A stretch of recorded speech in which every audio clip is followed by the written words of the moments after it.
Oui, salut à tous, c'est Dracapic. Aujourd'hui, on se retrouve pour parler d'un sujet très important dans Pokémon. On va parler de toute l'actualité Pokémon et de ce que je prévois pour le futur.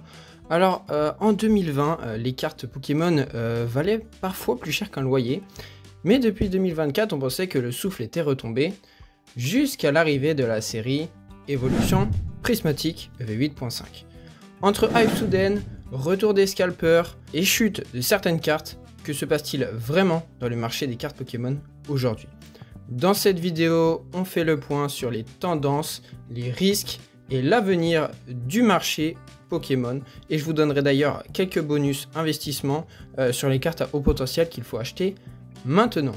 Pour mettre un peu de contexte, tout simplement, entre 2020 et 2022, le marché des cartes Pokémon a littéralement explosé. Voilà, la demande était énorme. Avec le boom du Covid, l'apparition de Logan Paul et les ouvertures à la chaîne de Michou, la hype s'était installée durablement.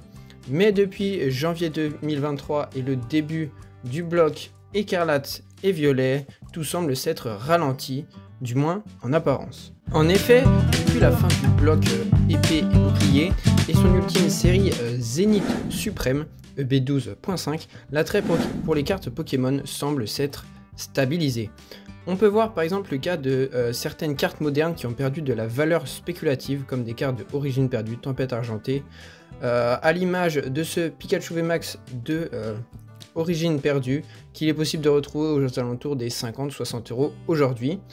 Et c'est également dû à la forte réimpression d'items. Par exemple, on a le coffret Pikachu Zénith Suprême qui a été réimprimé fin d'année dernière, si je me trompe pas. On se retrouve donc finalement avec des cartes comme ce magnifique Dracofeu TG, des cartes qui ont du coup presque 4 ans, qui au final ne valent pas grand chose. Ici on remarque que la carte en Hermint vaut à peu près 20 €, et c'est le cas de beaucoup de cartes des séries du bloc, de la fin du bloc épée et bouclier. Voilà, on a ce magnifique Deoxys pareil qui est assez abordable.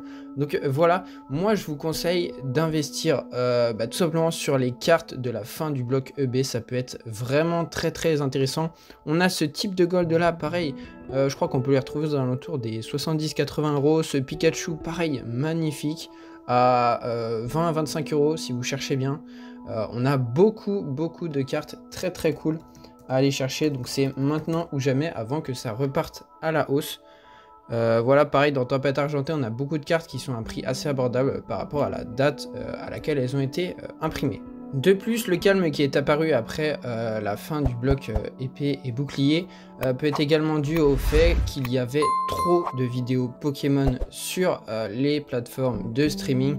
On voit Michou qui avait énormément ouvert durant cette période. Voilà, on avait une saturation des contenus, ce qui a engendré tout simplement un rejet de la part des personnes qui regardaient ces vidéos et qui ont éprouvé une lassitude et qui ont tout simplement déserté la collection Pokémon, ce qui a engendré une chute des prix puisque plus personne ne s'y intéressait réellement.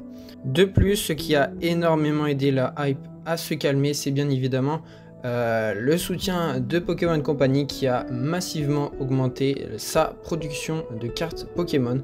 En effet, entre 2022 et 2023, on a noté une augmentation de 6,5% de la production de cartes par rapport à l'année précédente pour approcher les 10 milliards de cartes produites en une année.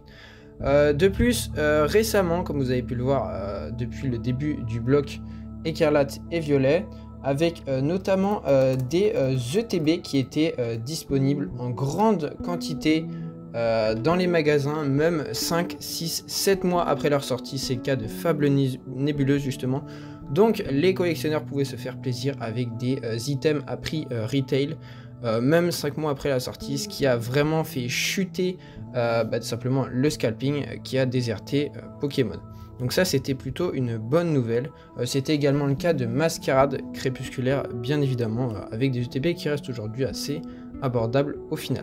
Mais ce calme apparent entre la fin du bloc EEB et la période de EV8.5 a permis à de nombreux collectionneurs d'enrichir leur collection, notamment grâce à des cartes à l'unité, tout simplement parce qu'elles étaient tout simplement moins chères que la normale. C'est le cas encore aujourd'hui. Je vous conseille fortement d'acheter des cartes à l'unité sur les plateformes de revente que vous souhaitez.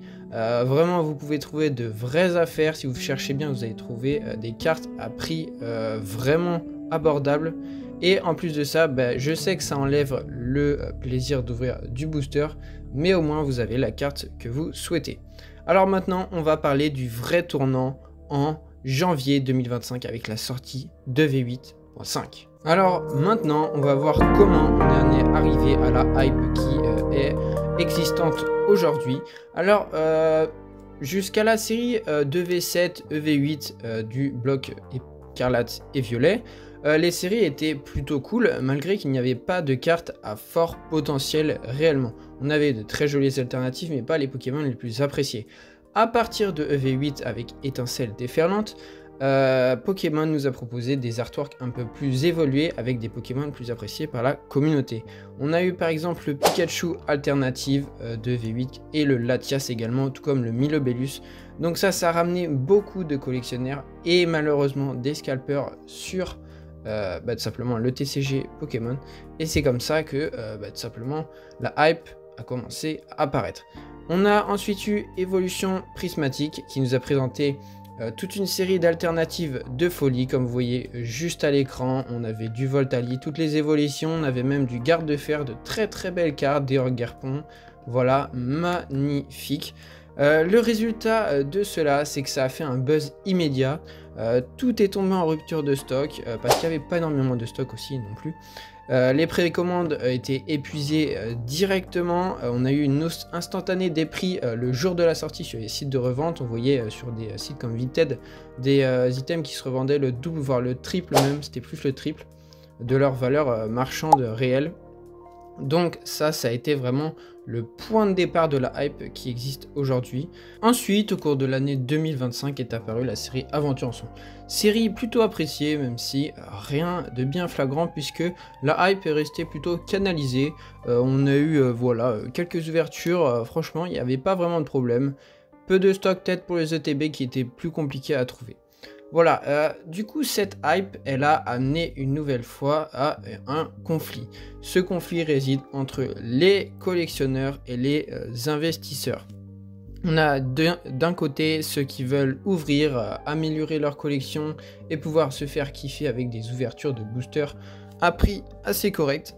Et de l'autre côté ceux qui achètent carrément des quantités énormes de stock grâce à des bots ou à des groupes de scalping pour au final les revendre à prix retail 3 ou 4 mois plus tard puisque plus personne ne voulait de leurs items. Donc là on a vraiment un petit paradoxe avec notamment du coup l'apparition de files d'attente les jours de sortie des séries. On a également eu tout simplement une chute un petit peu des intérêts pour les lives Whatnot, TikTok, Live et Vinted qui sont directement revenus avec EV10, la série qui vient de sortir très récemment, Rivalité Destinée. Donc là on a eu pareil, voilà, alors un stock très faible de TB, on ne sait pas pourquoi. Je pense que Pokémon Company a prévu le coup puisque l'année prochaine ils fêteront leurs 30 ans et veulent sûrement maintenir la hype pour que cet anniversaire se passe au mieux. Voilà, donc on en est là. Bientôt, on a la série Noir et Blanc qui va sortir. Elle s'appellera Flamme Blanche chez Foudre Noire, voilà, c'est ça.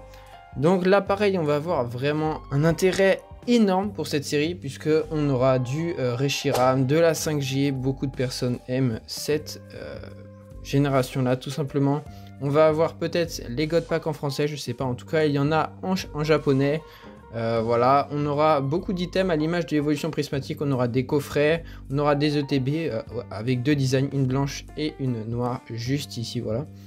Donc on arrive vraiment encore vers un moment de hype générale.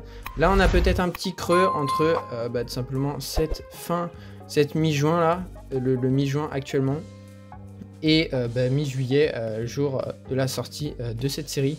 Donc moi ce que je vous conseille pour l'instant c'est de ne pas acheter d'items scellés sur les sites de revente ou en ligne ou peu importe.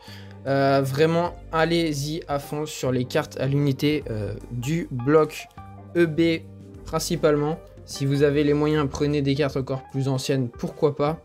Mais également, vous pouvez investir sur les illustrations rares. J'ai fait une vidéo sur le sujet qui est disponible sur ma chaîne YouTube. Je vous mets le petit lien juste en haut ici, voilà. Les illustrations rares, vous savez que le bloc écarlate et violet va se terminer très prochainement. D'ici la fin de l'année, on va avoir l'apparition d'un nouveau bloc avec en teasing des petites méga évolutions. Donc c'est le moment d'acheter les cartes de type illustration rare maintenant, puisqu'on arrive sur une période de creux où les gens veulent vendre leurs cartes tout simplement et essaient de brader un peu les prix. Donc voilà, si je peux vous conseiller, c'est vraiment les illustrations rares à prioriser avec les TG, pourquoi pas, du bloc épée et bouclier. Alors maintenant, je vais vous parler de ce que je pense qu'il va se passer tout simplement vers un futur proche.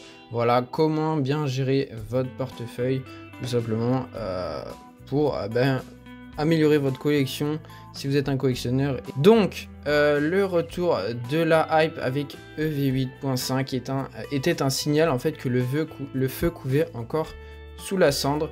Les investisseurs s'y sont pris comme en 2020.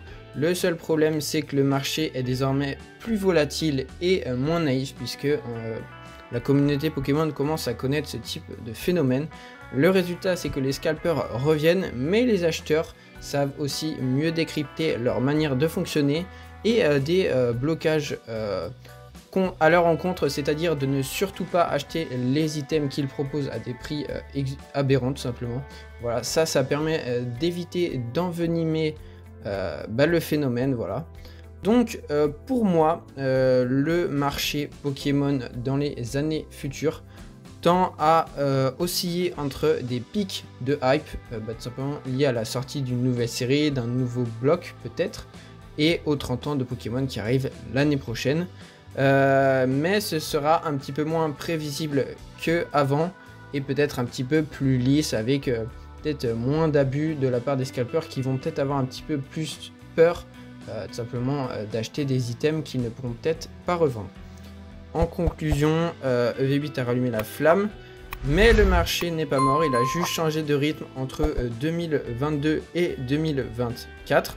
Alors, je voulais savoir si vous achetiez des cartes à l'unité en commentaire, ou si vous aviez fait récemment des bonnes affaires. N'hésitez pas à les mettre en commentaire, ça m'intéresse, voilà.